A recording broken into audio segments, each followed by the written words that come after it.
Efficient action.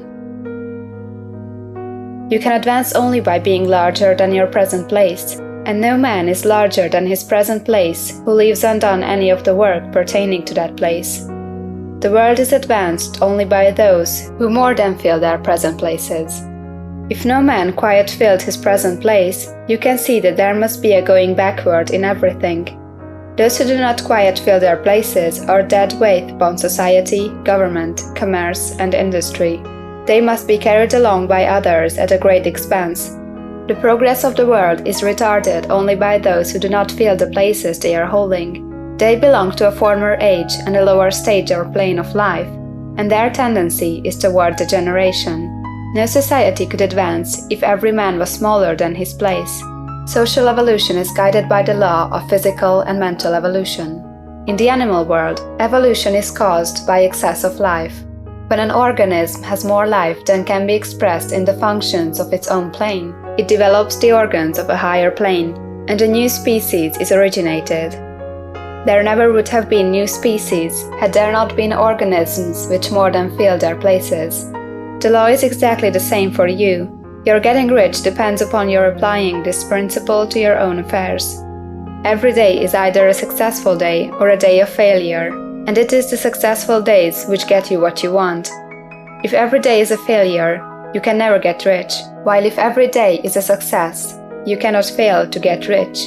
If there is something that may be done today, and you do not do it, you have failed in so far as that thing is concerned, and the consequences may be more disastrous than you can imagine. You cannot foresee the results of even the most trivial act. You do not know the workings of all the forces that have been set moving in your behalf. Much may be depending on your doing some simple act. It may be the very thing which is to open the door of opportunity to very great possibilities. You can never know all the combinations which Supreme Intelligence is making for you in the world of things and of human affairs. Your neglect or failure to do some small thing may cause a long delay in getting what you want. Do, every day, all that can be done that day. There is, however, a limitation or qualification of the above that you must take into account. You are not to overwork, nor to rush blindly into your business in the effort to do the greatest possible number of things in the shortest possible time.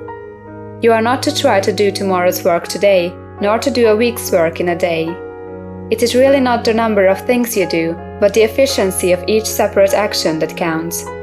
Every act is, in itself, either a success or a failure. Every act is, in itself, either effective or inefficient. Every inefficient act is a failure, and if you spend your life in doing inefficient acts, your whole life will be a failure. The more things you do, the worse is for you, if all your acts are inefficient ones.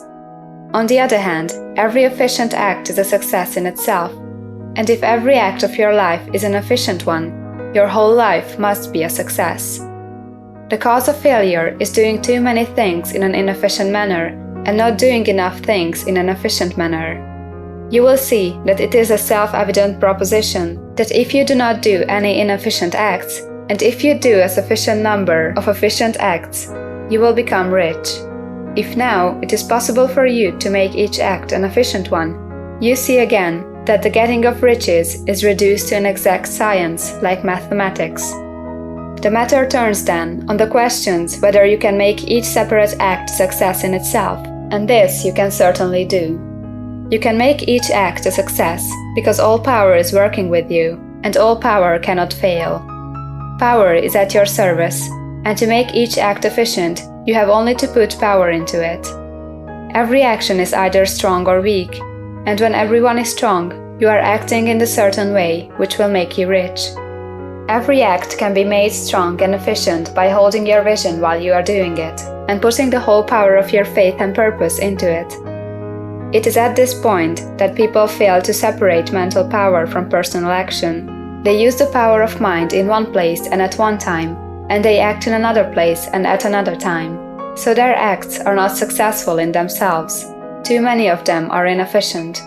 But if all power goes into every act, no matter how commonplace, every act will be a success in itself. And as in the nature of things, every success opens the way to other successes, Your progress toward what you want and the progress of what you want toward you will become increasingly rapid.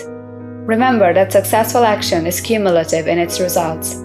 Since the desire for more life is inherent in all things, when a man begins to move toward larger life, more things attach themselves to him, and the influence of his desire is multiplied.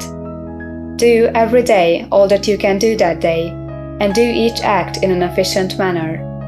In saying that you must hold your vision while you are doing each act, however trivial or commonplace, I do not mean to say that it is necessary at all times to see the vision distinctly to all its smallest details. It should be the work of your leisure hours to use your imagination on the details of your vision and to contemplate them until they are firmly fixed upon memory. If you wish speedy results, spend practically all your spare time in this practice.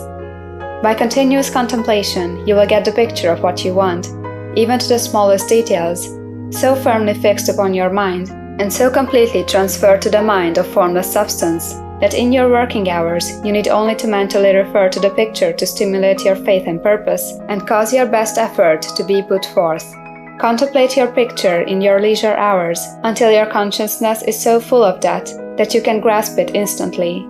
You will become so enthused in its bright promises that the mere thought of it will call forth the strongest energies of your whole being. Let us again repeat our syllabus, and by slightly changing the closing statements, bring it to the point we have now reached. There is a thinking stuff from which all things are made, and which, in its original state, permeates, penetrates, and fills the interspaces of the universe. A thought, in this substance, produces the thing that is imaged by the thought. Man can form things in his thought, and, by impressing his thought upon formless substance, can cause the thing he thinks about to be created. In order to do this, man must pass from the competitive to the creative mind.